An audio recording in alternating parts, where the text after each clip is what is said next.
You're listening to the Bulldog Hour, getting you inside the Wilson football program with weekly game previews, recaps, highlights, and interviews. Now, here are your hosts, Joe Mays and Justin Raffoff.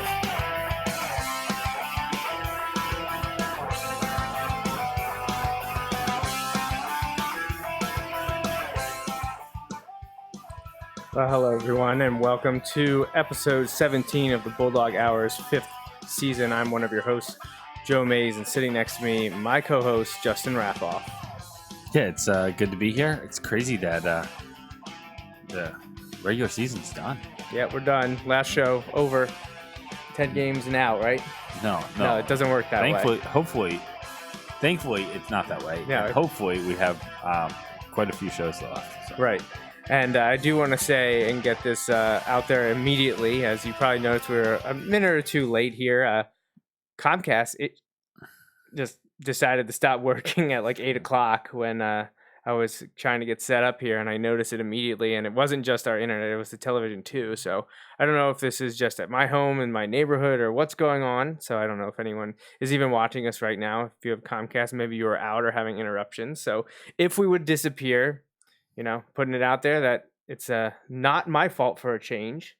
It is completely 100% Comcast fault. So direct your ire at them if we disappear here. Of course, we will continue to record and put this out on YouTube and as a audio only podcast on the Apple iTunes, or I guess it's called Apple Podcast now, Google Play, SoundCloud, and we put it up on Anchor FM, which gets it out to Spotify and a few other podcatchers as well. So if you ever do miss the show live, you can usually find a video version on Facebook, Twitter, or YouTube, or the audio only version across a variety of podcatchers. So there's never an excuse to miss the show. You can always find us if you miss us live. But we're out there somewhere. We do appreciate people that do watch us live. It's a lot of fun. And if you leave a comment or a remark, we'll try to see it and get to it. But we don't always, we're not always able to track all of those down because we do put it out on a variety of platforms. So let's take care of a little housekeeping business before we get to the main part of the show this evening. Thank you to the Bulldog Hour show sponsors for Season 5, May's Sandwich Shop, Topher's 10th and Elm Cafe, Andy Herr, and 2 anonymous donors. We appreciate your support and continue to hopefully do you proud. We enjoy putting this show on, and hopefully you feel like you're getting your money's worth out of it. Yeah, we certainly appreciate it. It's a lot of fun, and we appreciate it. It helps keep things rolling here. And there are a variety of ways to help us: sponsorship and advertising, the in-kind donations. Visit bulldoghour.com. That's the website, home of the show, and a variety of things Wilson football related. And make sure you spread the word as well. Yeah, and like and share. So the more you do those things, the more people get to see it, and it just helps out.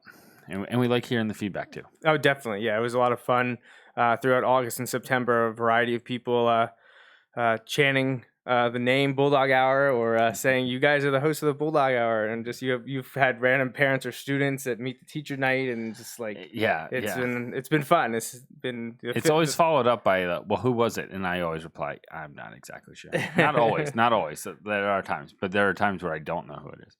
But we appreciate it, and also a lot at the alumni game. I got a lot of, oh, you're the guy that works with Joey. Yes, I do. So.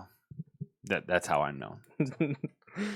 Which is okay. That's okay, because there are a lot worse ways. Yeah, I mean, I've said many of the other worse ways as well that you could know, Justin. So our next live show will be next Sunday, November 3rd. That's right. Next weekend is November. And in fact, the next Wilson football game happens in November. If you can believe it or not, it will be post-Halloween into the month of Thanksgiving, which I know we all very much enjoy. Food, football, and family. So that's a great month of the year. And are you participating in No Shave Movember this year? I am not scheduled to right now. It'll be a couple years since I've done that. Last year I did not because we were expecting, and Jamie knew. Well, so we were expecting, and the due date was in November, like the middle of November. And she's like, you will not have that on your face for pictures on the baby's barn. Well, it does tie into football a little bit because I drove the equipment truck to the McCaskey game to end the season, which was a few weeks before the due date. And I'm like, no, we're good. And like 3 days later. Yeah, the following Monday. So that was Friday night. Well, yeah, we did a show. Sunday. Monday. A year ago, yeah. Jamie calls me from school and is like, I need to go to the doctor. And we went, and then the doctor was like, oh, you're having the baby tonight. Okay, all right. Then you went from a 3-person family to a 4-person family. Yeah, just throwing it in there. But I digress. Yeah. All right, so here we are again. The vaunted schedule, 3 columns, 2 of them gone. The first part of the third column gone. We are in the District 3 6A playoffs. Quarterfinals are this Friday, November 1st. They'll be followed up with the semis on the 8th, and then the final at the lowest numbered seed remaining. Most likely it will be on Friday the 15th, depending on how it shakes out. It could end up on Saturday the 16th, but I'd anticipate it to be on Friday, November 15th. And then the D3 winner, whoever that may be from 6A, will get a bye the weekend of leading into Thanksgiving. November 22nd, 23rd will be an off week for whoever wins District 3 and 6A before having the state semifinals on November 30th or I guess it probably would be November 30th. They usually play those state games on Saturdays. And then the 6A state final is the final scholastic football game of the year for the PIAA. That'll be at 6 p.m. on December 7th. That game is still in Hershey. The District 3 games are not, but the state final for the next, including this year, three times, will be in Hershey. And if that's going to change, the announcement probably will be coming in the next few months. I thought a few weeks ago they had emphasize that it will take place, and I think District 3 has ironed some of that out because I know, again, I believe this year for basketball, all of the championship games are going to be there. They ironed that out. They were scrambling last year with some of that too. So, that it's kind of a weird spot, but I hope they have worked that stuff out, and hopefully they, it's a good thing. And while it's not there for football, that's an issue well above the school's level. That has nothing to do with with Wilson, Berks, or Lancaster-Lebanon. That is the schools don't have really a say over that. That's the district and PIAA working it out with Hershey. And honestly, to some degree, Hershey or the district and PIAA only have a limited say. Because they can only do so much if Hershey is going to book other stuff. So. You just do what you have to do. Right. So. All right. So the week 10 game 10 for the Bulldogs was to host the JP McCaskey Red Tornadoes, Lancaster McCaskey coming to Gursky for senior night. And enter it, we kind of knew that it wasn't going to be exactly a close contest. McCaskey was 0-9 on the season. I don't believe they had won a game since week 1 of last year. So they were riding, an 18-game losing streak entering the matchup with the Bulldogs. And obviously Wilson sitting at 8-1, playing very well. The game against, despite what people want to tell me on Twitter, the game against Township was close. I don't really know why people think that it wasn't. But, okay. Wilson is very strong this year. McCaskey was not, and we saw that immediately. The Bulldogs jumped out to a 35-0 lead in the first quarter. I had someone ask me, has Wilson ever scored 35 points in the first quarter? I do not have that answer off the top of my head. I would have to look into that. I thought they did against one of the Penn Manor teams. Well, in 2015, I know there was a large amount of points scored in the first quarter against Penn Manor. I don't remember if it was 28 or 35. It could have very well been 35. And it was, again, the same type of thing that we saw Friday night against McCaskey. There were quick touchdowns, 1, 2, 3 play drives. There were turnovers. And while I don't believe we got a defensive touchdown Friday night, we did against Penn Manor in 2015. And this was all in the first quarter. Right. So fast and furious. This might be before you were back on taking the pictures and Twitter account and stuff like that. When was it Ephrata was on the schedule for a couple years? I know those games got Well, lopsided. I was around for an effort game at Gursky in 2010. It would have been around then. Yeah, I was not at either of those games, but I know that when they played those games, it did not. Let's just say it was decided quickly. Right. Was never. I don't know question, the details of it though. Yeah. So, but that happens sometimes. And, Wilson was obviously just the better team. You raced out to a 35-0 lead, and I believe it was it 49-6 at half or 42-6? I think so. Yeah, I think it was 42-6. 42-6 at halftime. Wilson scored early in the third quarter, 49-6. Then, really, I shouldn't say them because in the first quarter already, we saw backups rotating in. We saw them play even more in the second quarter. Again, in the third quarter. And JV took over, and the final score was 49-26. So right. A lot of people got plenty of playing time, which is always good to see. Especially on senior night, which is nice. I rotate as many of them in as possible. I know some seniors don't get to play as much as they had hoped to, and this was an opportunity for them to do so, and most likely in front of friends and family and the community. And it was a lot of fun to do that on senior night. And Wilson got to win, got out of it, I believe, pretty healthy. I don't think there was anything significant. And that was one of the reasons that you're seeing a rotation. They were moving offensive line pieces in and out just to keep people fresh, keep people healthy, and look forward to the second season, which the Bulldogs will be partaking in. And we'll be talking about that in a little bit. But let's take a look at some scenes from senior night.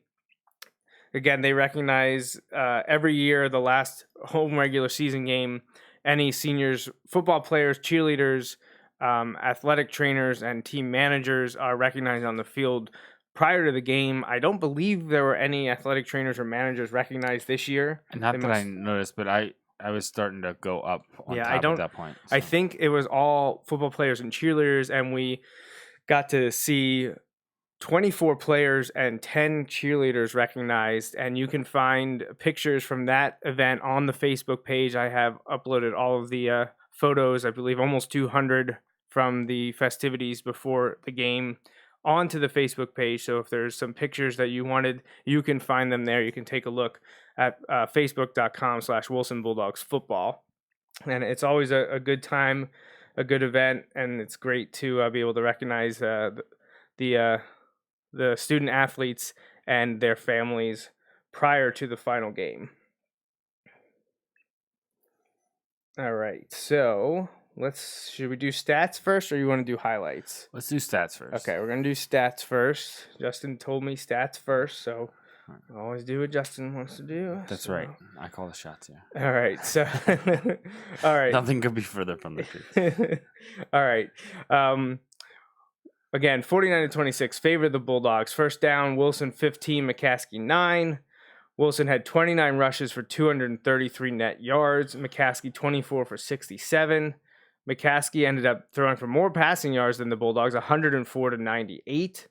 However, they were just 9 of 23. 3 interceptions were the Red Tornadoes, whereas Wilson was 6 of 9, although one of the incompletions was an interception. Total offense, Wilson 331 yards to McCaskey's 171. And penalties each got called for 6, and that was happening early in the game. Time of possession, McCaskey had the ball 10 more minutes than the Bulldogs did, 24-34 to 14-29. And red zone, Wilson was 4 for 4, which is great, but when McCaskey made it into the red zone, they actually were able to score 3 out of 4 times. Now, a lot of that was later in the game, but still interesting to note. Individually speaking, the big player again was Avante Lockhart this week. He had 69 yards and 2 touchdowns on just 4 carries. The Bulldogs really spread the ball around a lot against the Red Tornadoes. Yardage-wise, next highest performer was sophomore Jaden Jones. He gained 54 yards on 4 carries, 2 of them for touchdowns. Gavin Leonard rushed for 47 yards on 7 carries. Quarterback Caleb Brown had 1 big rush for 38 yards. Was that the first play? Was that the first Caleb's play, I thought? Yeah, it was. because then the next play was Avante's first touchdown to put Wilson up 7-0. Jason Beckford had 14 yards on 5 carries. Mason Leonard did have 1 carry for 9 yards. Passing wise, Nick Williams actually had the majority of the passing attempts on the night. He was 4 for 4 for 56 yards and a touchdown. Caleb Brown was 2 of 3 for 2 touchdowns. And receiving wise, 4 different Wilson receivers caught passes, 2 to Fry, 32 yards of touchdown, 2 to Mason Leonard for 31 yards and a score. Brady Gibble had 1 for 28 yards and a touchdown, and Doug Weller hauled in 1 for 7. So not an active passing night. It wasn't necessary. No. Most of the damage was done on the ground, but still threw for 3 touchdowns. So six completions, 3 touchdowns. I think we'd take those numbers any week. If every other pass is going for a touchdown, that's usually pretty good sign. Pretty efficient. Defensively speaking, a lot of players got to play. A lot of people are in the stat sheet. Leading the way, senior Anthony Coper had 3.5 tackles, 1 for loss. Doug Weller next with 3 tackles, tying him with Eli Rotenberg. Then Josh Drake had 2.5 tackles as well as an interception. Ditto for Avante Lockhart, 2.5 tackles and an interception for him as well. And Troy Corson was the 3rd interception. So 3 interceptions of the night for the Bulldogs. That's definitely a season high for them because, as someone mentioned to me, there didn't seem to be a lot of turnovers by the defense this year if you go through it, especially interceptions. They were few and far between, at least maybe what we're used to seeing, but they definitely showed up Friday night against McCaskey, hauling in 3. So what do we think about a player of the game? Well, I think it's a little bit different because it's tough when you have that many people play through the roster, right? And you have a few individual parts that stand out, some unit parts that stand out, but in the end, Friday was about one thing and one thing only, and that was about the seniors playing what could have been their final game at Gursky Stadium. So we're going to go that route and just recognize the 24 seniors that were playing supposedly for the last time. We know it's not the case, but we get to recognize them anyway. So we say the players of the game for McCaskey are our 24 seniors that have given so much time and effort to the program over the last, if you're looking at it from a high school standpoint, at least 3 years, some of them 4. And really, when you boil it down, it's much longer than that. It just kind of ramps up as you get into high school. But we appreciate the contributions of all 24 of our senior players for their efforts against McCaskey Friday night. Yeah, and it was great to see a lot of them get a lot of playing time and get a chance to be in there and make some plays. It's a tough thing to do. Some of the guys have more success or more opportunities early on. So this is kind of, it's crazy because it's their last regular season game. And that can be a little wild, but they've played a lot. And for some of the guys, the opportunities just maybe don't always develop exactly the same. So it's pretty interesting. It's a pretty interesting experience to get to see some of those guys get in there and get to make plays. And it from that standpoint, it's really cool. It was cool to get to see guys that you've seen work really hard throughout the year get the chance. And not just this year, like you mentioned, for years to come to kind of get their chance to shine. We've seen some of that throughout the season. That's nice, but it's nice to see that to begin with. So. Yeah, absolutely. So we're jumped right into the highlights here, as I know we're having connection issues. I'll be honest, I was worried I missed that. Oh, really? Yeah, because I didn't see because I watch on the screen, so it's hard to see. I couldn't see when he caught the ball. I was afraid I missed it.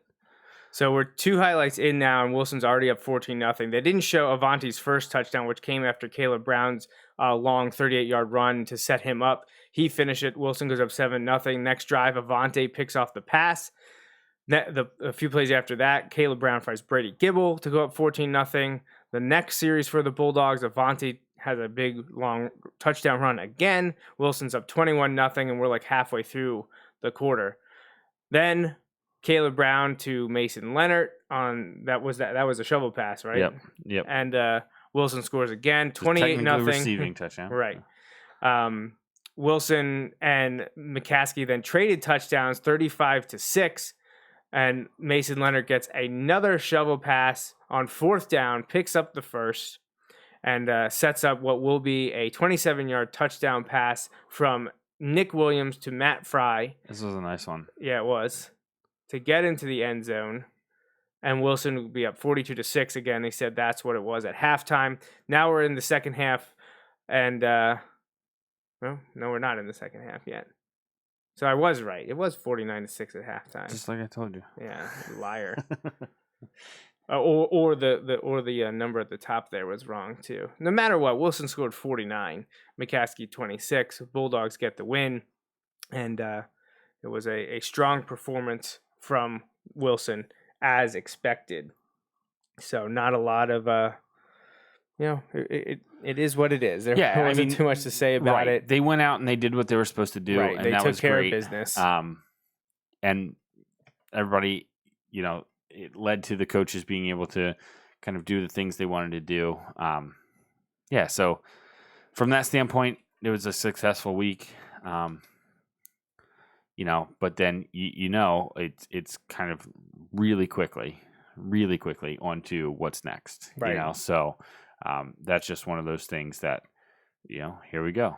So all right, I'm trying to see if I can find playoff brackets here. I know I saw a link. Let me see if they're listed here. I was getting an error earlier, but again, with all the when I was trying to check them earlier, they didn't have the teams filled in. It had the blank it was brackets. empty still. Yeah. Well, I know that's like that on the District 3 site because technically it's not going to be finalized until tomorrow. Okay. So we can always pull up the one that I said would happen because it's exactly what it said. Nope, there we go. Okay, so EasternPAFootball.com via... I have no idea who ENDN2008 is on Twitter, but he does cool graphics, and he does it for EasternPAFootball.com now.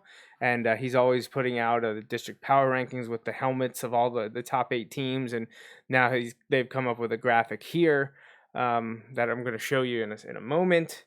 And it's just really cool stuff. It's fun when people put some effort into promoting high school football. So let's see if I can pull that up and transition over. And this is where we are now in the second season. High school football second season kicks off this Friday, November 1st.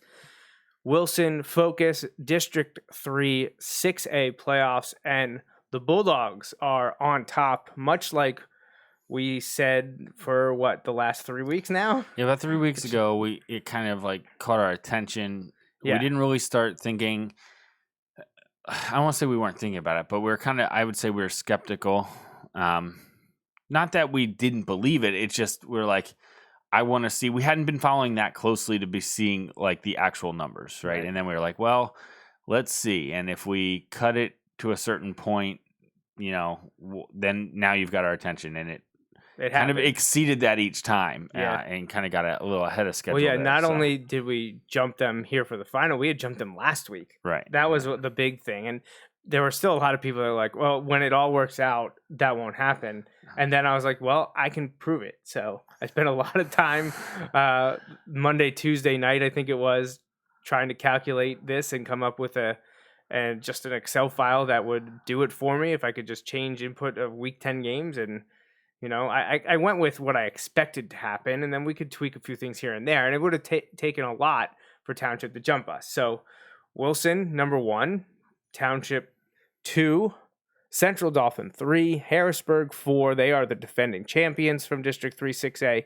Central York at 5, Cedar Crest 6, Cumberland Valley 7, and Wilson's opponent, Chambersburg, at 8. Yeah.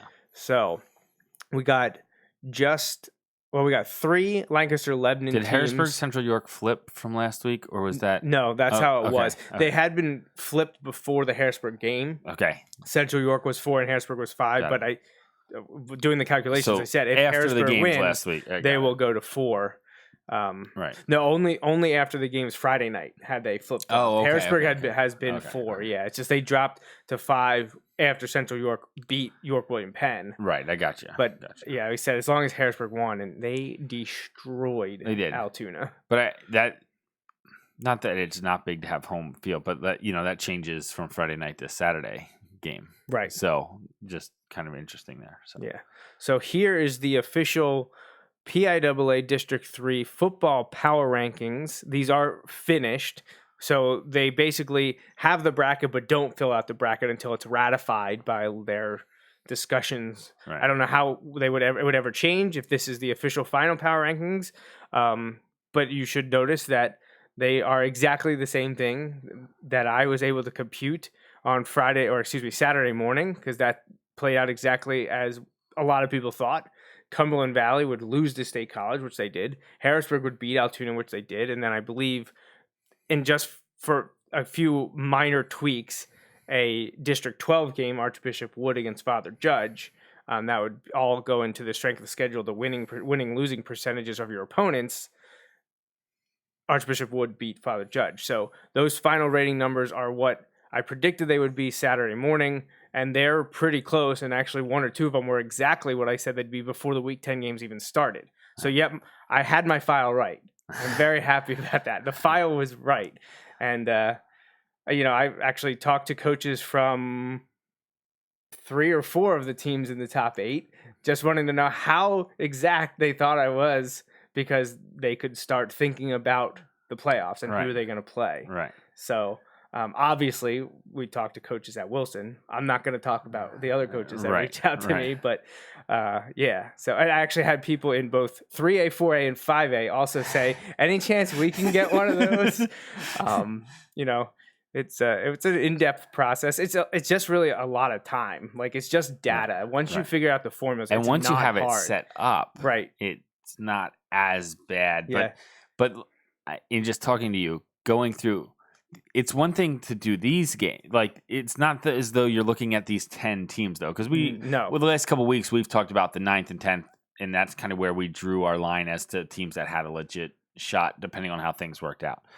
So it's not just looking at those, however. Now, you get some benefit from league play because that washes. But then you also end up with the non-leagues and non-league schedules, especially for 6A teams. Teams are going all over the place. And then you have the opponent stuff. So, like, when you have teams playing State College and Altoona and stuff like that, some of their non-league games are kind of crazy.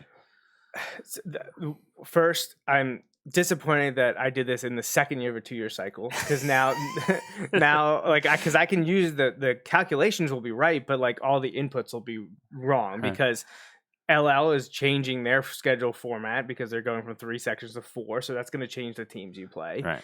Wilson still, I don't have an update on that, unfortunately. Wilson's still searching for a week 4, a game 4 opponent on September 18th, 2020.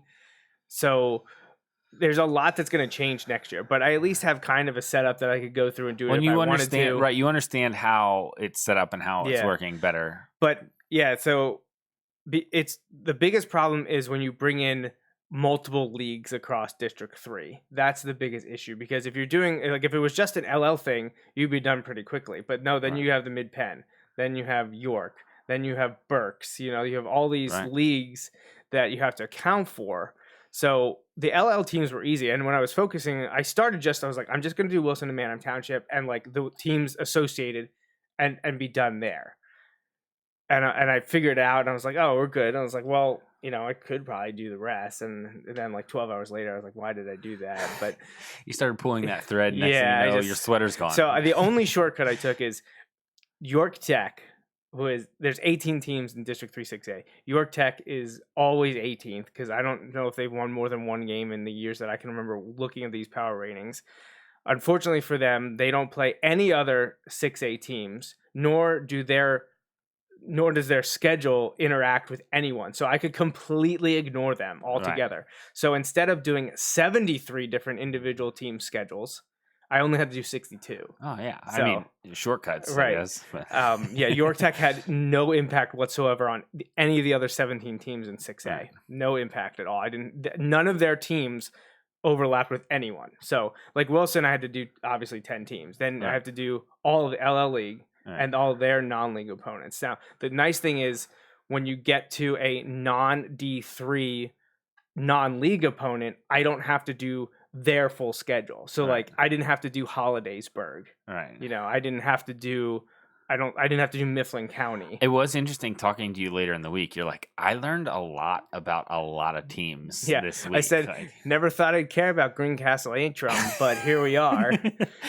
Yeah, it's amazing what some of these teams I had to dive into to accomplish that file that served a purpose for just a few days. But hey, it's set up for next year. I make a few tweaks, and it's always right there. Like the District 3 site, like because I said this to you like 5 weeks Right. ago. I was like, when did they start doing that? And you're like, I think they do it every week. Right, yeah. I think I might have responded with the thing with like because I thought the same thing. I was like, I wonder when they start posting. Well, because the college football playoff stuff doesn't come out until next Monday Tuesday or something Tuesday, like yeah. that. Yeah. So I thought maybe District 3 power ratings didn't come out until week 4 or 5, but Right. no, I'm pretty sure they're up. If they're not up week 1, I And think it's they're just up a by week 2. calculation. It's probably easier for them to do it as they go. Right, I'm you sure they know, have like- it just the database set up. Right. The big thing that we learned, and we talked about this, is, and it says it in the District 3 power ratings write up, they count all 10 games from the onset. It's not a week by week thing. Right. So the people that were saying incorrectly, well, it matters that Wilson plays McCaskey and Township plays Hempfield, were wrong. Like you were Right. flat out wrong. That Right. that had no impact because that Because negative we for didn't Wilson was know already that. incorporated. We didn't know that, and then you checked. Yeah. So I was like, well, they probably have it posted. Let's see what it says. So we did. So Wilson's playing Chambersburg. First Yeah. ever matchup between Wilson and Chambersburg. Chambersburg, a mid-pen team. They are the 4th mid-pen team in the field this year. So you got 3 from the LL, 4 from the mid-pen, and 1 York team. So we know who Bruce is pulling for. We'll reserve comment on that. So because the districts don't reseed, Wilson or Chambersburg, whoever wins Friday, November 1st, will play the winner of Harrisburg Central York, which I assume would be they're playing that game Saturday, November 2nd, since it's at Severance Field. Yeah. So Wilson or Chambersburg won't know who they're playing until Saturday late afternoon, early evening. Yeah. Unfortunately, there's no power rating system to figure that out. Yeah. I would think that the 4-seed Harrisburg is the likely winner there, but Central York, 9-1. You never know. It's Right. you don't never know. you never know what to expect. On the other side of the bracket, Manheim Township, Cumberland Valley. Manheim Township is the only 6A team in the entire state to go undefeated throughout the regular season. They take on Cumberland Valley. And did so impressively. Yeah, To be honest, like they did so They very got impressively. better from the Wilson game onward. Yeah. Like the Wilson game was kind of the coming out party for them, and then they just steamrolled everyone after. Right. Right. I mean, yeah. They're a well-oiled machine right now. Yeah. So they will likely have to get through 2 mid-pen teams in order to either play in or host the district championship game. First, Cumberland Valley, who fell to State College this past week in the inaugural Beaver Stadium Classic, got to play in the Penn State Football Stadium in front of a larger crowd than what Pitt gets at their game. I saw lots of pictures that showed, they had a good crowd. And then the winner of the Township Cumberland Valley game will take on the winner of Central Dauphin Cedar Crest, and we would expect that to be a Township Central Dauphin rematch in the District 3 6A semifinals. Yeah. Manheim Township beat Central Dauphin, I believe, at Manheim Township. I don't know. 10-7 in week 3. And at that point, people were like, well, Central Dauphin played really well, but they're sitting at 1-2 and they may be done. And the Rams just won 7 in a row, winning the league championship over the likes of Harrisburg and State College. Right. So, yeah, Central Dauphin is including, rolling. I believe, beating State College and Harrisburg both away. Yes, they were both away. Right. You're right. So, correct. yeah. So look out. Yeah.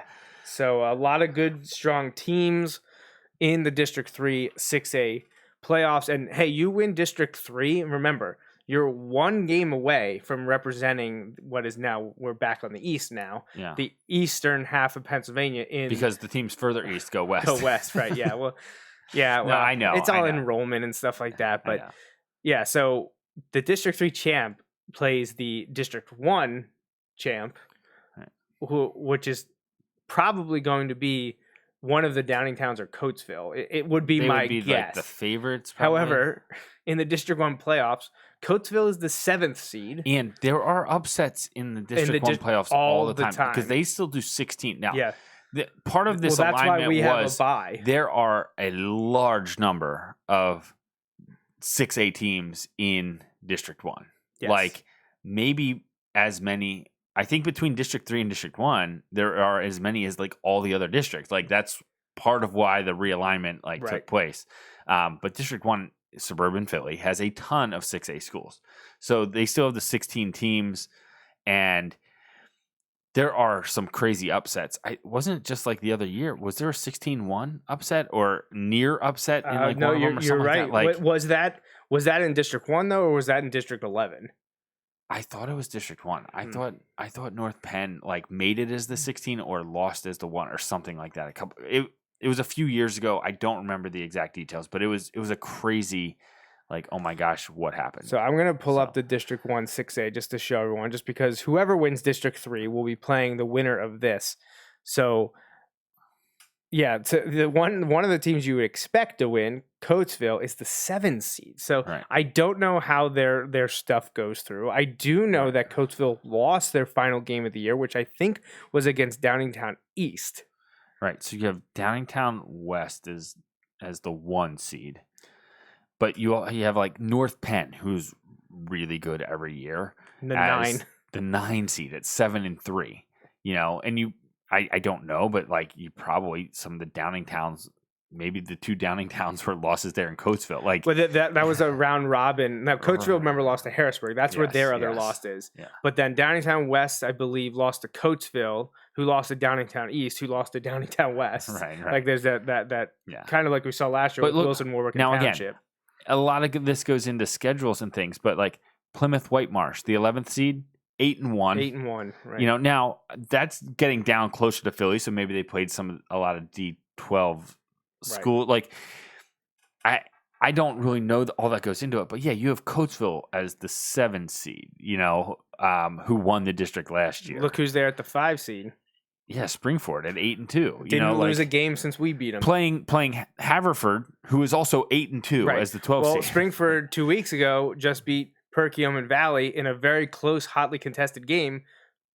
Perkiomen Valley 7-3, the 13 seed. So your 5 and 13 are pretty evenly matched. So and flipped probably on that game. Yeah, there's probably that 8 seed difference is based off of that game. And Coatesville's at 7. I believe, I'm not sure what 721 means. I think it was the dash instead of. Yeah, probably supposed to be. Well, that doesn't even make sense. I know. So they maybe played a non-PAAA team. No, they only had 9 games this year. They were 7-2. They had a bye week in week 2, I believe. Oh, so you know what? Even Springford had that game that for a while showed up as a crossover game in week 10, which maybe Coatesville didn't like. So no, we're not. LL League does it. It's set before the season, the crossover. Right. They do it where they basically have the 2 divisions. They play by seed. So whatever, it's Colonial and something. Yeah. So Springford played Pope John Paul. Right. For the overall pack crown. Right. And so Springford won both their division and their overall league. It went 8-2 and haven't lost since we played them. So so District 1, just a little glimpse because, like we said, whoever wins this will play the winner of District 3. Last year, Harrisburg went and, as an underdog, upset Coatesville, yeah. And kind of stunned a lot of people in that game. And then Harrisburg goes and was much more competitive in the state championship game, I believe, at least through that first half, especially, than a lot of people thought. Against and then go down in week 2 or week 1. Week 1 to Coatesville and beat them again at Coatesville. So it's pretty crazy. And there's so, like I said, that's 16, but there are a lot of 6A schools in District 1. Right. And there's probably, I think it's just like District 3. I think there's 4 teams there that you could say could win that. Yeah. Because we didn't even mention CB West at 9-1 in the 2 seed. Right, exactly. So, yeah. So that's District 1. And jump back over here to District 3. So Wilson's playing Chambersburg. Well, let's learn something about Chambersburg. Well, maybe before we do that, we should do the interviews. I guess we probably should have done that, yeah. All right, yeah. So last thing to talk about McCaskey, we caught up with a couple of people after the game. First up is going to be the 4/5 of the offensive line. Sorry, Nate Keller, we miss you. I'm not sure what happened there. I guess we didn't get you back over on the field in time after you were carried off in true senior fashion in the last home game. So we missed Nate, but we were all thinking of you as we did the interview. So you're going to hear 4/5 of the offensive line, and then we're going to jump right into the interview with Coach Doms. All right, joining me now post-game after Wilson's 9th victory of the season are 4/5 of the senior offensive linemen, defensive linemen, linebackers. Guys, 9-win season so far, 9 out of 10, pretty good. Wilson hasn't won 9 games in a few years, so that's got to feel good off the bat. Talk to us about this McCaskey game tonight. What were you guys thinking in the week leading up to it, knowing that probably wasn't going to be too stiff a competition, and scoring 35 points in the first quarter kind of proved that? What was the mentality like entering the game and then after you guys got up big? I would just say is just work on technique and everything, work on for what we have coming up, get more guys, some reps out there, and just prepare ourselves for the upcoming second season. Yeah, don't play down to their level. We got 2 different programs out here. Don't play down to anyone's level. We play at our level. As much as we wanted to look ahead, we couldn't. We knew it's a high school football team. Anything can happen on any day. So even though they obviously on paper aren't that good, we still had to focus on this game. So that's, I think, our first live photo bomb here. So, guys, I'm sure you are aware about the power rankings going in. There's been rumors that Wilson was going to jump Manheim Township to get to 1. Was that on your mind? Is that something you guys have been thinking about, being 1 or 2 where you rank? Does that come into play at all when you guys are talking, in meetings or on the field? I don't think it matters that much. Obviously, we want to have the 1 seed. We get home field advantage throughout if we win, but we're going to have to beat the teams no matter what, so it doesn't really matter where we play them. So exactly what he said. So now we think, if I can do my math correctly, we think you're going to be playing Chambersburg. We know that they're a very strong mid-pen team. They played Central Dauphin and Harrisburg very tough. Have you guys learned anything about Chambersburg leading up to this, or has the focus been purely on McCaskey entering the game tonight? We focus mostly on McCaskey pretty much. But this week, I bet we're just going to watch film, practice, just to prepare us. I'm not gonna lie. I looked ahead a little bit. They got a pretty good offensive line, and they got a pretty playmaker at the end. So yeah, their 1 D end is pretty good, but we're up for that.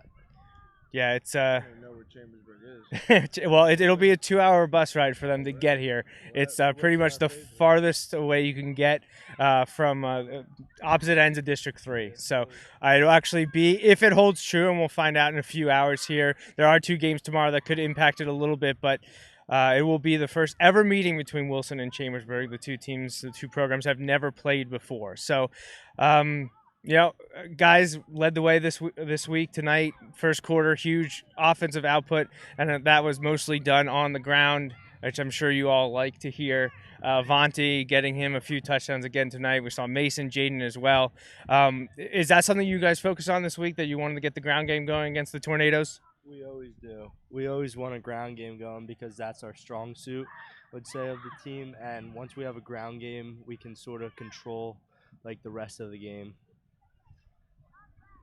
Anything else to say, this guy? Anything you want to say to the people watching as we start the second season next week? Playoff time. Come out to support the Dogs next week. Yep. All right, thanks, guys. Again, for senior offensive linemen, defensive contributors joining us for post-game after Wilson's victory over McCaskey. Bulldogs are now 9-1 and looking forward to the start of District 3 playoffs next week, quite possibly as the number 1 seed, and may host the first ever District 3 championship game at their home field. So looking forward to that. Good luck, guys, the next few weeks. Thank you.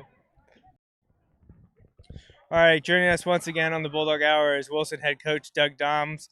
Coach, 9-win season, got the victory tonight over McCaskey. What was it like this week leading the team against an opponent that you know that you probably should beat and beat pretty handily? How do you keep the kids focused, and how did you prepare for this team while trying to also keep an eye on the future as well? Well, we preached. I mean, you can't hide that they weren't very good. You know, you see that on film, and our kids are pretty smart that way. So all we preached is we're not playing and practicing for this week. We're practicing to get better for playoffs. This is just like, in their squad scrimmage, on Friday night. So, play well, improve some aspect of your game, and get yourself ready for playoffs. And talking about playoffs now, I know the opponent isn't confirmed yet. We've gone through some scenarios of what could happen, and it looks like Chambersburg will possibly be the matchup, and it's a team that I don't believe Wilson has ever played before. What kind of impact does that have on preparation, never playing an opponent, not knowing offense, defense, schemes like that? Is there anything to that, or is it mostly just watching the film of this year's team? I don't know that, we have no history with them. I mean, I've been here 44 years, and we've never played them in 44 years. But, they're a team that has been a doormat in the mid-pen, but the last couple of years they suddenly turned it around and started winning. And, they're going to come into the playoffs at 6-4. They lost to Harrisburg by 2. They lost to Central Dauphin by, I think, a touchdown. They lost to State College by 10, I think. I mean, so, 3 of those. And they lost to Red Lion, which at the beginning of the year, which was a real fluke. But, hey, they're a good football team. And they've got this, a new time in the playoffs for them. And so they're going to be excited.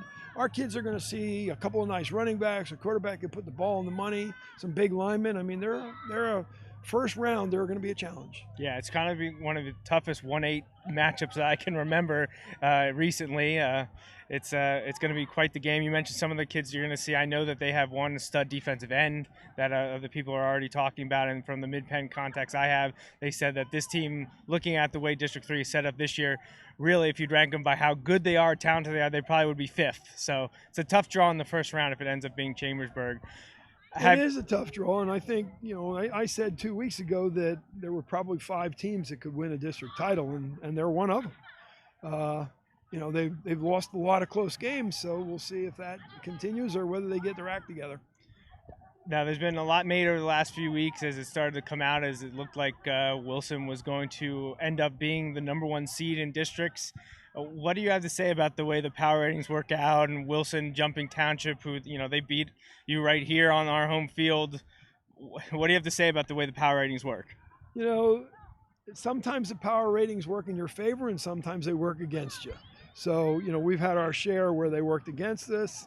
This year they seem to be working in our favor, but when you consider that our 4 non-league teams are all winning their leagues, that's just says a lot for a non-league schedule. Now, Manheim Township didn't have schedule any slouches. They had Central Dauphin East, but they're struggling this year, and they had Dallastown, and they're struggling. So, the bottom line is the best teams are going to have to play, whether you play in the first round, the second round, or the third round.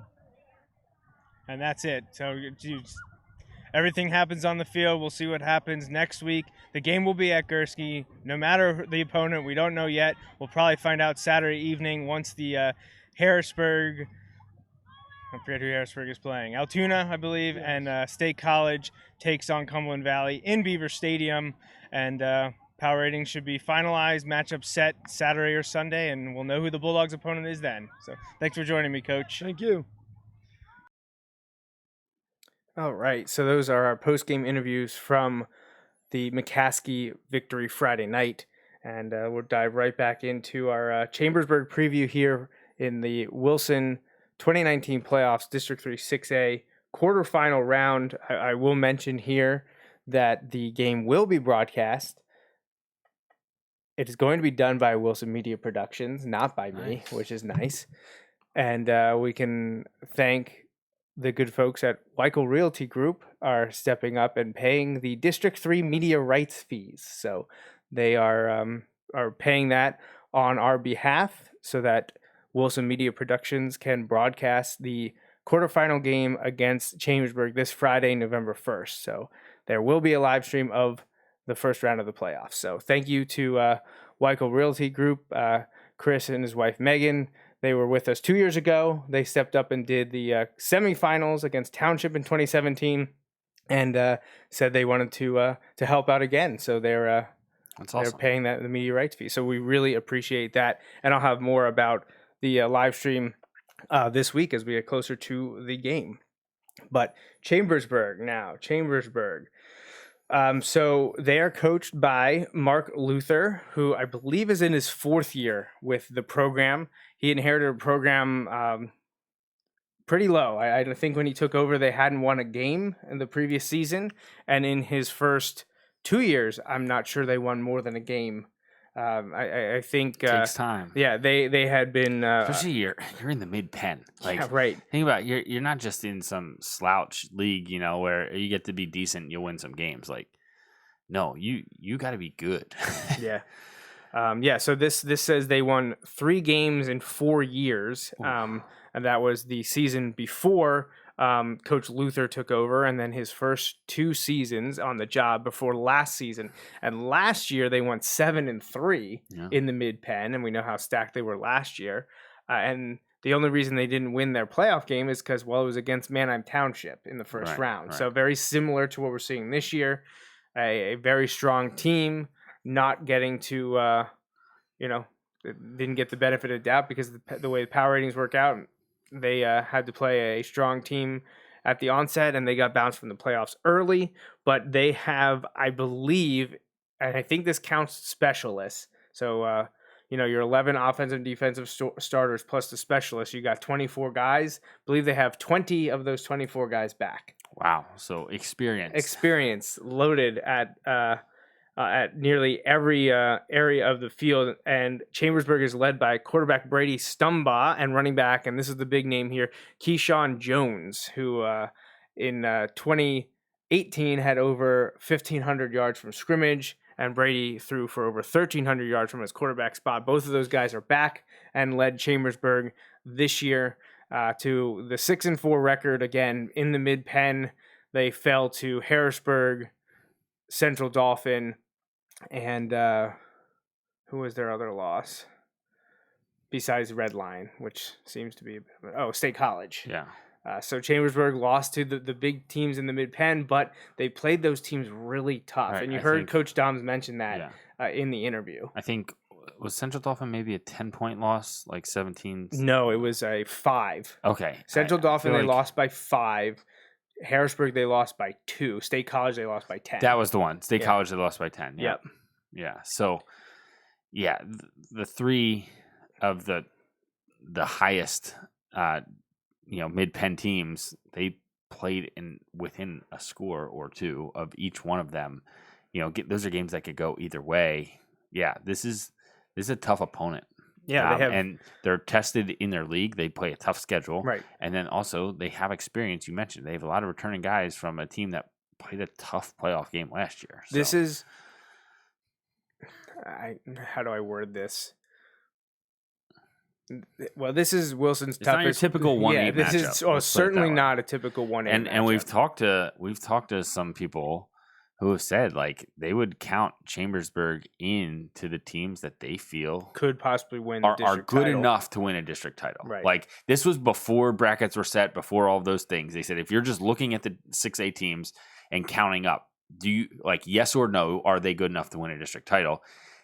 They would count Chambersburg in that group of yes, I would count them. So it just tells you you're up against a legitimate team here. Yeah. So,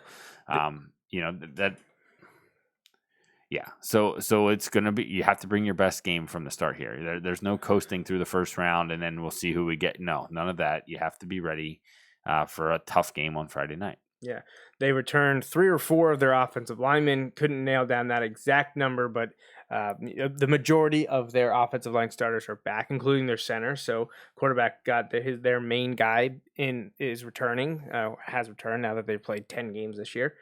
And they also have a variety of their skilled players back, not just the one running back. They also have 2 tight ends and their leading receiver returning, plus their kick and punt returner. And the biggest name to know is probably the receiver, Kevin Lee. It's they have athletes. They have good players across the board, and obviously a lot of these guys play 2 ways. That's how they get so many of the numbers returning. 20 out of the 24 positions are back. They have experience. They know how to win. They played in a playoff game against a big-time opponent, losing to Township last year, and it was close too. And I forget where Township finished. Were they the one last year? Was Township the one? Or I forget. I thought Harrisburg. Was Harrisburg? I know Harrisburg won, but I don't remember if they were the one or not. I don't remember because it was weird. I want to say Township was 2 or 3. Right. Because, they might have been 3. And Chambersburg may have been 6 then. So it might have been a 3-6 matchup. But it was a tough game. The Township ended up winning, but it was a very tough game. So, these Trojans are going to be a tough out for Wilson this Friday night. There's not too much else to say except that this is going to be one big battle for the Bulldogs. Chambersburg this year, here comes exactly why. Why do I care about Greencastle Antrim? Well, because that was one of Chambersburg opponents. They played them in week 1, defeated GA 56-13. They then played Southwestern, a York team, 35-7 victory for Chambersburg. Then they had their first hiccup, and this one's a little bit of a head scratcher as they fell to Red Lion at Red Lion 26-21. Now, Red Lion, I believe, was 6-4. They were on the year, same record, and did not make the District 3 6A field. They finished 9th in the power rankings. Right, they were right behind Chambersburg. Right. They do not get to play despite beating Chambersburg. We heard a lot of talk about Wilson being 1 and Township being 2. But I think there's a lot of people focusing on Red Lion missing the playoffs despite beating the team that's in the 8. But again, that's what the power ratings. They can help you or hurt you. And in this case, for Red Lion, I know there was a lot of talk I saw this week too. I believe it was last year when Palmyra blew out the team. Now, the score doesn't have anything to do with it. Right, it does not They matter. won their week 10 game to go 8-2 last year and missed the playoffs. To the team they beat? Dropped out. Oh, I don't think it was the team they just beat, but they dropped out. They were in after week 9, but they dropped out. Because of schedules and all kinds of weird There is things, no perfect way to determine this. No, and that also came up a lot with things like, look, a lot of people know that the power ranking system is not perfect, but no one, and this is usually where that conversation eventually leads to. All right, well, what would you choose instead? Right. What is the fix? How do you fix it? And I'm not sure anyone knows, because I think a lot of people just go, well, we'll just go by like who has the most wins, but then it comes down to you're ignoring strength of schedule, because despite Bruce's talk about York, we've seen over the last 3 or 4 years, York schools have not won a single playoff game in district or in 6A. Right. And I think last year or 2 years ago, they didn't win any across any of their classifications. And I think over the past few years, there might have been 1 or 2 wins, but they all came against other York teams, I believe. Right. So, it's kind of one of those. Yeah, not all schedules are created equal. You see that with Chambersburg making it in over Red Lion. Right. Well, and that mid-pen schedule 6-4 is different from a York. And what do you do about when it comes down? Like if you just go, okay, so Township's 1 because they're 10-0. Well, next could be Wilson or Central York. How do you determine which 9-1? Which 9-1 is better? Right. So how you'd have to devise a system to figure that out. Right. So the power ratings, I think for the most part, generally get it right. Right. But there's obviously instances both in 1 and 2 this year, and maybe you could say 8 and 9 this year. But the bigger problem, the harder one to swallow is 1-2, because there's a distinct head-to-head matchup there, same league, lots of common opponents. Whereas Chambersburg Redline, yeah, there was head to head there, but there was also 3 or in Redline's case 4 other losses. Right. So Yeah, I to counter that, I would say at least there's the potential that Wilson or Township or whoever has the opportunity to win to prove that it was right. Right. Redline or doesn't. Township could win to prove that it was wrong. Whatever. Redline doesn't get the prove. They do not. But like you said, they had 4 games that they lost this year where they could have proved it in any of those, and it would have been a non-issue. If they win one of those other 4 that they lost, I would think they're in. Yeah. Oh yeah. Yeah. Because a win is going to bump you up. All of those power ranking stuff. That's all. It has meaning as it determines where you're playing, but they don't. The power rankings essentially are done now. It's over. It doesn't matter anymore. The seeds are set, and you now have to go out and win tough football games. Yep. That's basically what it comes down to. Yep. Because being the 1 seed is nice. Winning games is nicer. So, all right, just to wrap up Chambersburg here. After their loss to Redline, they came back and beat Altoona 56-24. They then played State College and lost 27-17, followed by a big beatdown of Cumberland Valley at Cumberland Valley 30-0. Yeah. They also then played CD East on October 4th, winning that game 31-16 before suffering back-to-back losses on the road at Harrisburg 27-25 and at Central Dauphin 28-23 before winning this past Friday night against Carlisle 49-7. And then here we are, Wilson pending in the District 3 6A quarterfinals this Friday, November 1st at Gursky Stadium. So, yep. I mean, we said have our work cut out for us. No matter what, whoever wins District 3 this year will have needed to earn it because this is not a 1 or 2 team thing. This is a 4 or 5 team thing. And already in the first round, you're going to be challenged and you're absolutely going to be battle tested in the semifinals. Yeah, absolutely. You look.